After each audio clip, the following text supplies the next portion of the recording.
When I think of a situation such as this one where everyone's trying to fit in and find out where the world ends, where the world drops off for new things and rupture and disruption and so forth, I'm a bit reminded of used to be a Pan Am flight that used to go from Rio to New York, and it always had the same path and the same stretch, etc. And over the Caribbean, always a lot of bad weather.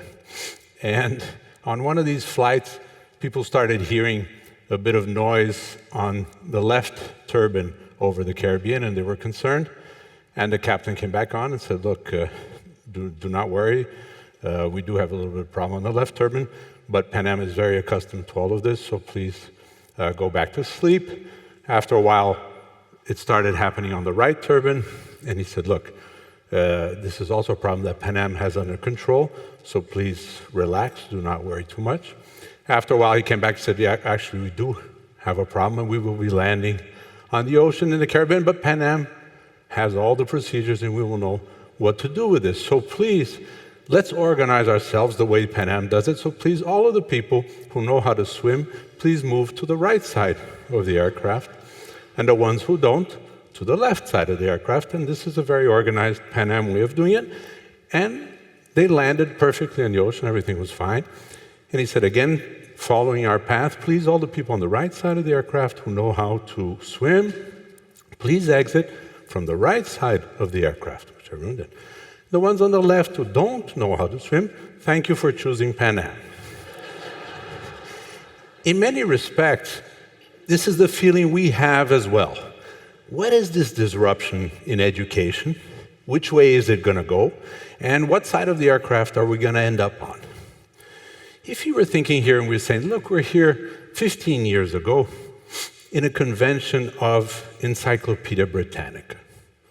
We were sitting here, we would be at the top of the world. We would be at a place that for 100 and something years had been producing the very best information for schools, for academics, and so forth. And we would think about distribution, we would think about new covers for our books, and so forth and so on. And 15 years later, 550 times more people access Wikipedia than Encyclopedia Britannica, which is something that had never been heard about at all. If we'd been sitting here in a Kodak convention 15 years ago, if we'd been sitting here in a Polaroid convention, what is Polaroid except Instagram? Polaroid was Instagram for 100 years. And it went away just about a year before 12 kids got together and decided to put something together which ended their world overnight. The world that we are in, the education that we know, and that we're trying to make marginal improvements on, is finished. Is it going to take another 5, 10, 15, 20 years for us to notice? Maybe. We are in an Encyclopedia Britannica convention of 15 years ago. When you think about the kind of schooling that we've been working on and that we're trying to better marginally, we're talking about something which is not the Greek paideia anymore. It's an illuminist thinking which says we need to take the human brain and there we need to instill knowledge. Today, if you take everything all of your teachers know in your university, in your school, everywhere, it fits into one pen drive. And now the idea that we are still transmitting knowledge is a very, very, very old concept. We need to be able to design schools which are finally going to enable kids to achieve wisdom. Knowledge is no longer an issue. And we do very, very little in terms of passing wisdom on to anybody in any situation. By taking what we know and by trying to make it better, and basically what we know is the 1908 Henry Ford assembly line. This is what we know as schooling. Because schooling was always for the elite, was always for a couple of kids, and then suddenly in 1908, let's say if we had to choose a date, suddenly we're producing hundreds of thousands of things, and suddenly we need to put millions of kids through school. And so we go, as they did, to the University of Chicago in 1909, and we say, you, tell me about biology. What do they have to learn? Quick. Well, they have to start with this and then with the atom. If they don't know the atom, they don't know the split. Okay, done. You, math. Well, we go from here to here, and then we do that, and then we have second-order equation, sine and cosine. Okay. And then we put this schizophrenic system together, side by side, with no cross-reference of any kind, and we're hoping that kids will leave with this, with their own comprehension of how all of this falls together. And then people will say things like this, no, you've got it all wrong, because that's not what we're trying to do. What we're trying to do is to teach kids, and that's what we're doing, to learn to learn. And that came in place, and that's a very silly concept. Anybody has kids, Fernanda and I have 5, you know that at 9, 10 months of age, without you doing a thing about it, they learn how to walk. How do they learn how to walk? They don't learn how to walk because we're doing this, and suddenly you see that everybody in the world starts walking backwards. That's not what happens. So how do they learn when you think about language? When we think about learning a second language or a third language, and you think how difficult that is. How difficult is it to learn how to speak at all? And we spend the whole time there going, mama, and they say fish, right? Where does all that come from? How do they learn all that? They come factory programmed to learn how to learn. We do not teach them to learn by giving them complicated tables and organic chemistry. That is not by any means what we have the impression that we have them available. We have deposits of kids from K to 12, and they're there for 13 years. And so we distribute everything in boxes, in sequences, and we give it out to them slowly at a time. And they are terribly bored because it's a terribly boring process. And every one of you was bored. And the teacher that you liked and the thing that you remember well is probably not in the area that you're interested today. It was your 4th grade biology teacher, it was somebody else. What was there with that person at that time that made that memorable to you?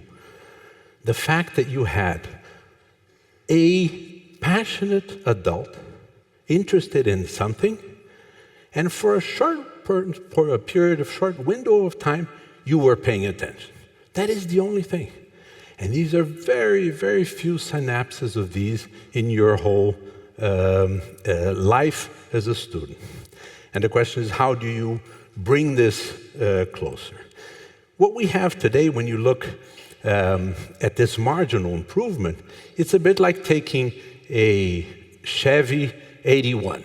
So we say we have a 81 Chevrolet, and we say, but now we're going to change the dashboards to digital. We're going to use Uber and Waze and GPS, etc. It's still an 81 Chevy. And if we don't take this 81 Chevy and send it to the scrapyard and have it compressed and get it out of our system, we're going to be making marginal improvements to something that is entirely obsolete. And that's why it is so hard. And that is why all the time the kids are bored, the parents are just delivering the kids and saying, do something with them. And we, in the education world, are saying, this is very, very difficult. Something is happening there. Every one of us here, we meet, and we do what we hear, what the people do in the car industry, in the airline industry, which is industry-wide emulation. We read the same books, we go to the same universities, we go to the same trade fairs, we go to the same congresses, and then somehow it all sounds very similar. When it sounds similar, the innovation is not going to come from us. It is not going to come from these people that are together. If you take the car industry, and I said to you, we're having here a car convention. We're going to go outside to the parking lot, and I'm going to put for you 30 mid-sized cars in blue of all the manufacturers in the world. So you have Honda and Skoda and GM and Renault, et cetera, You tell me which car is which, belongs to any company. You have not the slightest idea.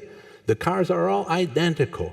If you fly and somebody tells you it's $15 less, you say fine, because it makes almost no difference what airline you fly. The same thing is happening to the school system as a whole. We're looking for differentiation. We think there is one. We're hoping that we're going to prove to someone there's a differentiation, but there's not, because we are creating this industry-wide emulation. Why, in the car business that has spent $26 billion in pure R&D, why is the first driverless car coming from Google? Why is the first electric viable car coming from the guy from PayPal? Because this industry, and an industry that knows what it's doing and is making marginal change, is not able to change itself. And so the disruption will come from somebody who is not here today. And that's something to think about. How do we adapt from that standpoint? We've come from an experience in companies where in the business world, we were asking some of the same questions. And we used a very simple rationale, was to ask why 3 times in a row. Anybody who has kids knows that you ask them something or to do something, and they'll say why. And your first answer you always have. You say, oh, because it's this. And then they say, but why that? The second why is a little bit more difficult. By the third why, you have only one option, which is to buy them an ice cream. And this is true for most of everything we do. Most of everything we do will not withstand 3 whys in a row.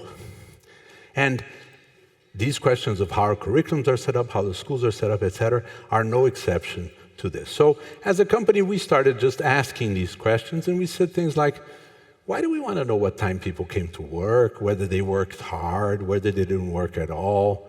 Why do we want to know these things? Can't we just contract for whatever it is we want and tell them, go do this at home?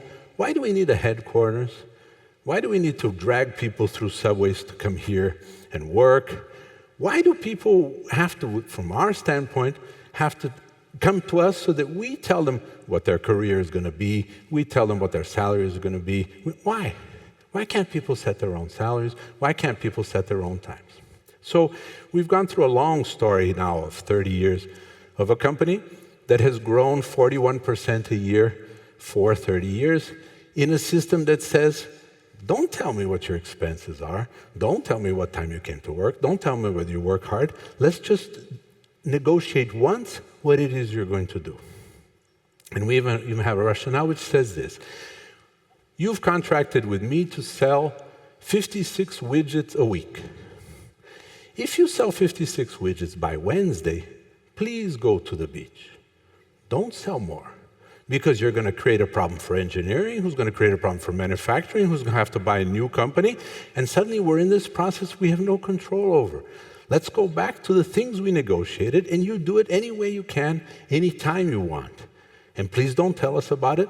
And over the years, even when we had 5,000 people active as employees, we had only 2 people in HR. And thankfully, one of those now has retired. So over the years, we've started asking this to other people. I thought the education process was very important, so I went and did a good school, and then I did a great law school, and then I went to Harvard, and then I did a PhD, everything. And at a certain point, I was teaching MBAs at the MIT Sloan School. And I remember I would sit with the kids on the first day, and I would say, look, there's something I have to tell you, and I'm going to warn you, which is this. I'm going to have this course. It's a 6-month course. It's a this and it's a that. It's at 10 to 8 in the morning. If you are late, if you don't do the work, if you don't hand in the paper, you're going to pass anyway. So be careful. And what happened was this. It said, if you wake up at 10 to 8 and you throw the alarm clock against the wall and don't go to class, that's perfectly all right. Because we're not going to count your attendance. We're not going to read your paper. Come to this if you think it's worth your time. If it's not worth your time, it's all right. We'll give you a pass anyway. And this was a bit problematic with the school administration, but the point is that the kids liked it. Now, what was the problem with that class? And these are in the records of MIT, very interesting. The problem we had was with the fire department, because we were constantly being fined because of excess students who were sitting on the floor, et cetera. Because we were just saying, just come if you want.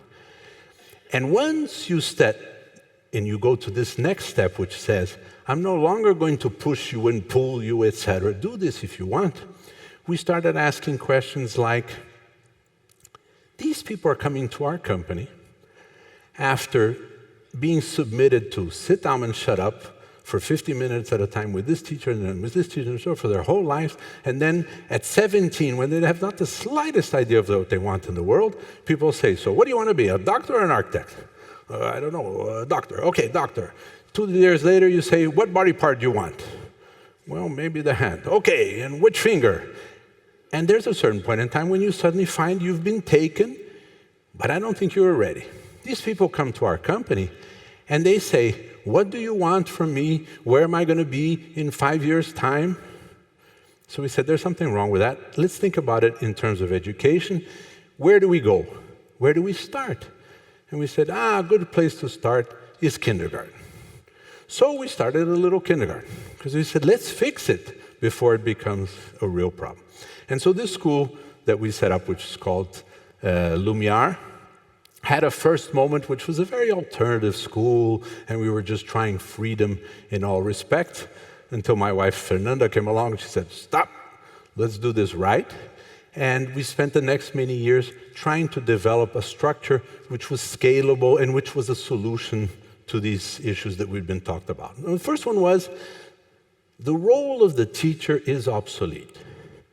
The idea that you're going to pick somebody out from an anthropological standpoint, somebody from the tribe, and you're going to say, you are going to learn math or chemistry or something of the sort, and you're going to follow a book and teach kids linearly in this direction. Makes no sense whatsoever, because they're no longer able to update themselves. The amount of information that they know compared to Google is useless. The way they update this information, cross-reference it, at the same time as they're trying to control 25 hooligans in the class, that is an obsolete format. So we divided it in two. We have one person who's really a bit of a facilitator, a curator, which we call a tutor. That tutor is responsible for the kids, for 15, 20 kids, from the standpoint of their background, their moment, their cultural issues, their affective issues, and to follow what's happening with the learning process. And then we go out and look for people who are not teachers necessarily, or who are out in the community, who come to answer the issues that the kids want. So the kids will say things like they're interested in a given thing. And we will then negotiate, and we'll go out for these people that we call masters. And these masters, for us, they have only two characteristics. One, they are passionate about something, their profession or not, and they're an expert at that. And then we try to make the kids pay attention, because they're the ones who wanted that. So for example, Qatar is now coming up with the World Cup, which is something we Brazilians want to forget for a while. But that's coming up now. The Brazilian group there, they had, for 4 months, they had a course called World Cup. Now, in World Cup, they're invited to take the geometry issue and say the following: draw the soccer field round or as a triangle, try different variations, and you'll understand why the soccer field is the way it is. That's geometry. We'll say, why does it take so long for a referee to whistle on one side, and it takes 2 seconds for the play to stop on the other side? What's the speed of sound? How many watts does it take to light up the stadium? How come 40% of the Dutch team is black when only 0.3% of the Dutch population is black? What happens when his wife wants to have a baby in Holland, and how come they have 2% cesarean rates against 27% cesarean rates in Brazil? So there's 4 months of World Cup, but very little about soccer. And as they go along, we have a digital platform, a very sophisticated one, which has the trajectory of each kid.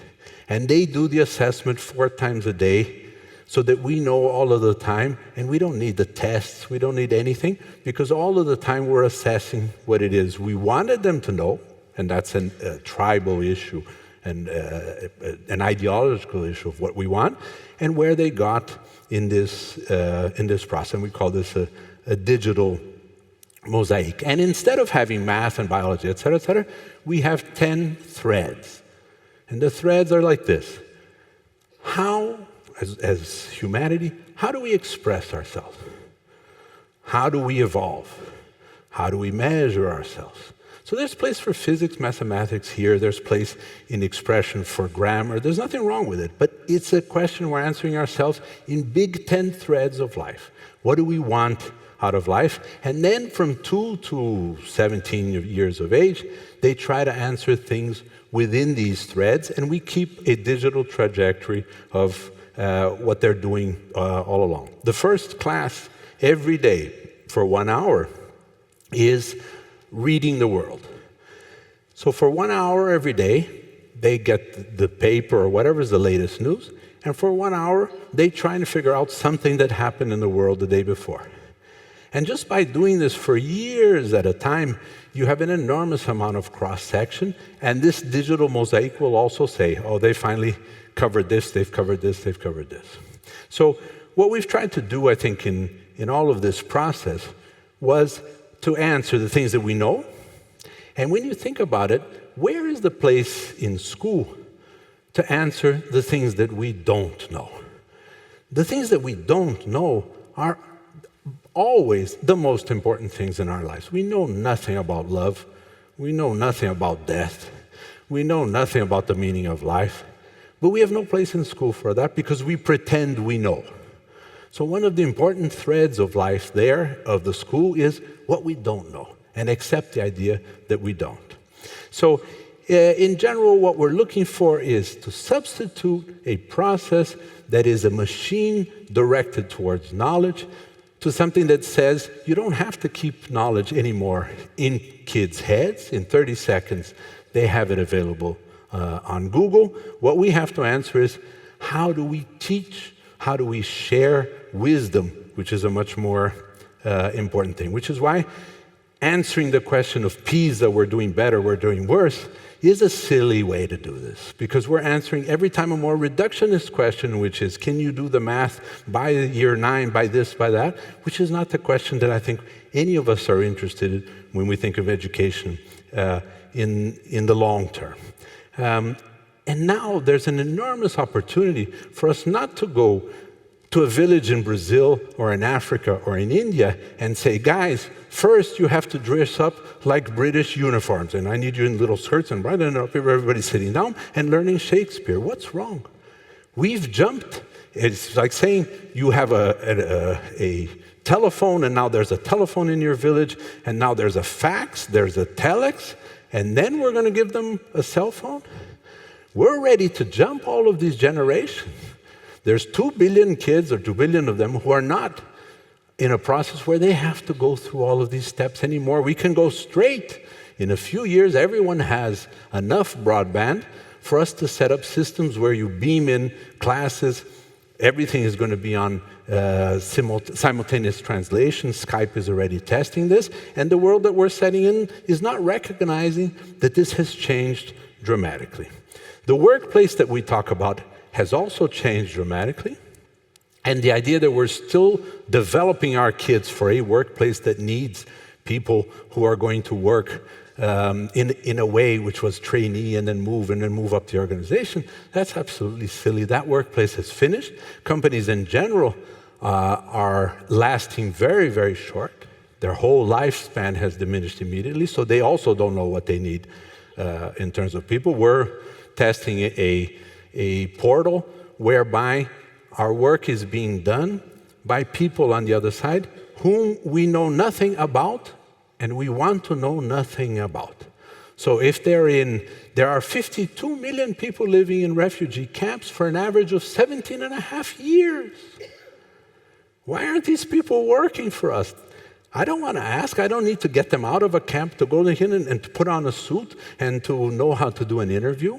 So we're starting to buy work in little bits and pieces from anybody who can, from anywhere they are. And if it's an 88-year-old black lady in a ghetto, or if it's a smart 14-year-old in a refugee camp, why should I care? And so this whole issue of education has to go through a completely different parameter than the one we've known up to now. So I think with these 3 whys, and that's what I leave you with, is 3 whys in a row. And 3 whys in a row will get you to what for? What are we doing this for? And why is this the way to do this? And hopefully, at the end of that, by rethinking some of this, you will come up with something which is a completely different way to look at education. Inshallah. Thank you very much. Thank you so much, Ricardo. It was very beautiful to hear you, the way that you talked about the pursuit of wisdom rather than knowledge. But the first thing I want to ask you is, are any of your 5 children going through the Lumiar Schools? All 5. All 5 of them. And do you have any worries about what happens at the end of that? Like, you have had the best of a traditional education, if I can put it that way, including Harvard. Do you worry about, whether their school experience will be recognized by the mainstream establishment? One, that our schools are all recognized by the government and stamped and so forth, so that they can go to any school themselves. If they want to go to a difficult school to get into, etc., I think that they'll be perfectly prepared, because they are learning how to use all of the instruments instead of spending all their time with rote memorization of this times that with the equation. And their mind is much more open. I think anyone who goes to one of our schools and talks to the kids is always very surprised at how they speak up and directly to adults in the same way. Because the reason I ask you that is you've done something truly innovative. And when, for example, if we look at when one of the roadblocks, and I mentioned it earlier, that in the opinion poll conducted before WISE, when people are asked why they don't innovate, it's because of the lack of institutional support. So that fear that what they're doing is not allowed or too experimental. What would you say to them? I don't think it's proven itself, if you think about it, because you think about the things that you use now, which are fundamental to your life, and the apps and et cetera, et cetera. Every one of those people did things which they were not allowed to do. They dropped out of schools they should not have dropped out of, and so forth. So I think people are seeing everywhere that it's no longer true that you have to conform. And therefore you think that what you are doing is something that can be scaled up. When we talk, as we do, about the numbers of out-of-school children around the world, are you saying that this kind of approach where you're not, where you're much more flexible, is the way that you could do education on a large scale? We're only interested in one, the large scale. So we're starting to roll this out in quantities. We should be at a few thousand students next year, but we want to move to other countries. We're particularly interested in generating one version of this, which is for schools that can't pay anything, and that would be entirely scalable in small villages in the most difficult situation around the world, because that's the one that would give us most gratification. So it is rolling out.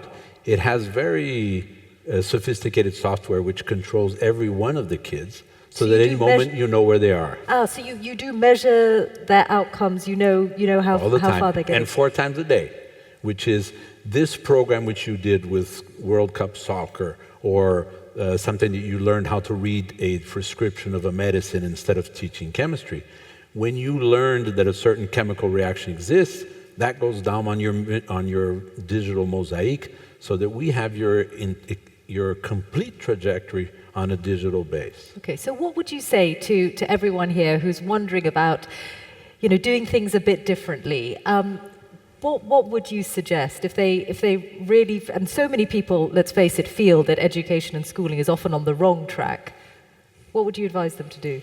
I think people should finally ask this what for question, which is I get up early, I go to all these meetings, I go to these classes, Am I running the risk of looking back at my life, 20 years from now and saying, boy, I fought thinking that maybe later I would get to the real thing, and the real thing never arrives. The same way as the business people are never in a hospital bed just before they die thinking, oh, I wish I had spent more time at the office. People are not going to wish they had spent more time doing the same educational system. It's time. I think everyone's seen that it's broken. But people are making marginal change, and it's time to say, what would it take for us to make a much bigger jump and for me to get out of bed and feel, okay, this is more difficult, there's more risk involved, but I'm not going to be stuck in that bunch of people who spent collectively thousands and billions of years with an educational system that belongs to the 1800s. You know what, Ricardo, what's great is that many people say the kinds of things you do, but few people have actually acted upon them, which is what you have done. I'm going to ask people who'd like to know more about Ricardo's work to either tweet their questions through or indeed to try and connect with him through the Wise app and Wise Plus. So thank you very much, Ricardo, and good luck with the Lumiar Schools and with everything else. Ricardo Semler.